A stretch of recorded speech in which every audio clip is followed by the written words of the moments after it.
quá anh Bài gì ơi. đấy nhỉ? Bài gì nhỉ? Hà Nội phố. Em ơi.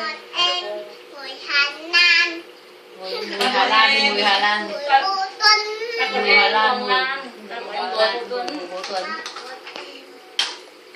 Mẹ Lan. Mùi mẹ Lan.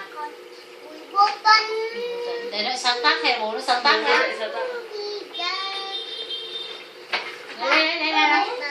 Tôi yêu bà Năm. Tóc bà trắng, màu trắng như mây. Cháu yêu bà Hà Nam bàn tay. Ôi dồi ôi. Cháu yêu bà Hà Nam bàn tay. Vâng, cháu biết bà vui. Vui quá rồi Bà vui ơi lên. bà, tôi yêu bà Năm, bà trắng, màu trắng như mây. Tôi yêu bà Hà Nam bàn tay. Cháu nghe bà vui. Bà ơi bà, cháu yêu bà Năm. Tóc bà trắng. Đọc xong rồi hát. Cháu yêu bà Hà Nam bàn tay. Vâng, cháu biết bà vui. Con gái hát bài Năm bây giờ qua kìa, nào qua kìa, chú bắt đầu qua kìa, chú bắt ếch.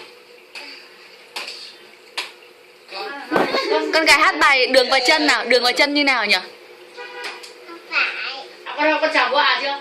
không phải, ba kim tang cả năm bây giờ qua kìa, còn quẹo cắt chú bắt đầu qua kìa, chú ếch ếch và làm chi?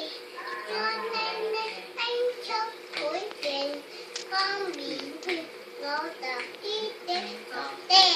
Anh ơi, giỏi quá nhỉ. Đường và chân. Tôi bận thân chân đi chơi, chân đi học, làm sao đọc chân. Anh đánh bụng ấy.